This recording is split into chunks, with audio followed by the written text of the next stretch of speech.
मित्रों, जब हस्तिनापुर को युवराज चुनने का समय आया तो आपस में बहुत मनांतर हो गया।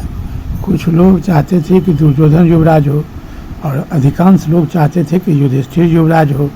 पितामह भीष्म इस पर बहुत दबाव देने लगे धृतराष्ट्र को कि तुम जल्दी से किसी निर्णय पर चलो, युवराज किसी को चुन लो। तो इसके लिए सब अपने अपने प्रयास करने लगे। दुर्योधन का तर्क था कि यदि हमारे पिता अंधा नहीं रहते तो ज्येष्ठ होने के कारण हमारे पिता महाराज होते और मैं ही युवराज होता, किंतु उसका दंड हम क्यों भोगें। युधिष्ठिर को जनता बहुत चाह रहे थे। युधिष्ठिर और अर्जुन, भीम, ये 5 भाई जो थे भीम और अर्जुन संपूर्ण देश में अपने वीरता का प्रभाव जमा लिए थे। सभी राजा महाराजा उनके वीरता का स्वागत करते थे। तो भीम सद्गुणों में सबसे बढ़ चढ़ करके थे। तो ये सब लेकर के युधिष्ठिर के पक्ष में ज़्यादा लोग था। जनता दुर्योधन को एकदम नहीं चाहता था। जनता सारा युधिष्ठिर को ही युवराज चाह रहा था। धृतराष्ट्र ने अपने गुप्तचर द्वारा भी पता करने का कोशिश किया, तो गुप्तचर का यही रिपोर्ट था कि अगर युधिष्ठिर को नहीं बनाया जाए तो जनता विद्रोह कर देगा और विद्रोह इतना भयंकर होगा कि संभालने का भी मुश्किल हो जाएगा। धृतराष्ट्र का सेनापति, जो मुख्य सेनापति था, वो भी यही बात कहा कि अगर युधिष्ठिर को युवराज नहीं बनाया जाए जनता विद्रोह करेगा, मैं भी उस विद्रोही का साथ दूंगा। युधिष्ठिर सर्वथा योग्य है, उसी को युवराज होना चाहिए। इधर शकुनी एकदम लगा हुआ था कि दुर्योधन हो। इस बीच में बहुत खिंचातानी चल रही थी।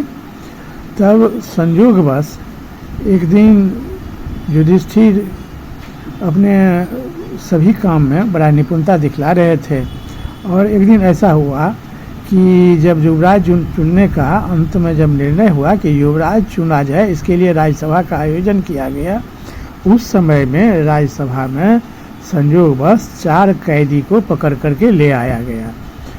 चारों कैदी को दंड देने की जो बात हुई तो पहले उस सबसे अपराध पूछा गया।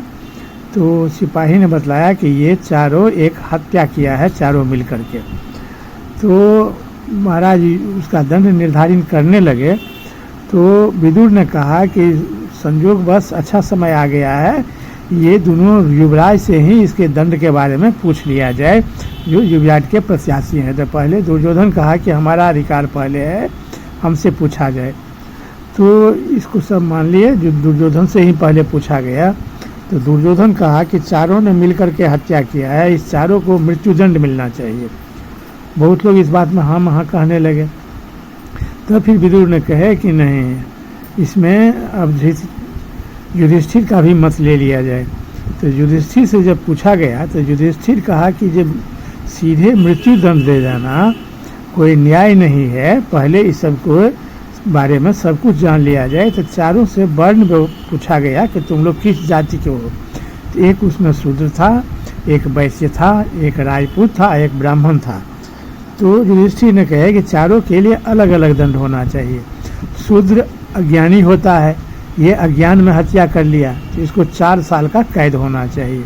वैश्य इससे थोड़ा सा ज्ञानी होता है, इसलिए इसको 8 साल का कैद होना चाहिए। राजपूत का काम है लोगों का रक्षा करना और ये हत्या किया है, इसलिए इसको 12 साल का कैद होना चाहिए। अब ब्राह्मण तो ज्ञानी होता है, तो ब्राह्मण का अपराध सबसे बड़ा अपराध हुआ कि ज्ञानी होकर के इस ढंग का जघन्य काम किया है, किंतु ब्राह्मण को मृत्युदंड दिया नहीं जा सकता है। तो इस संदर्भ में गुरुदेव कृपाचार्य से, कुलगुरु से आदेश ले लिया जाए, उनसे मंतव्य ले लिया जाए कि इसको क्या दंड मिलना चाहिए। अपराध इसका मृत्युदंड के देने के योग्य है और ये ब्राह्मण है, इस बारे में कुलगुरु कृपाचार्य से मंतव्य ले लिया जाए। तो सभी लोग युधिष्ठिर के न्याय को बहुत सराहना किए और तब धृतराष्ट्र ने मजबूर होकर के युधिष्ठिर को युवराज घोषित कर दिया। बहुत बहुत धन्यवाद। इस तरह कहानी देखने के लिए हमारे चैनल के साथ बने रहें। जय श्री कृष्ण।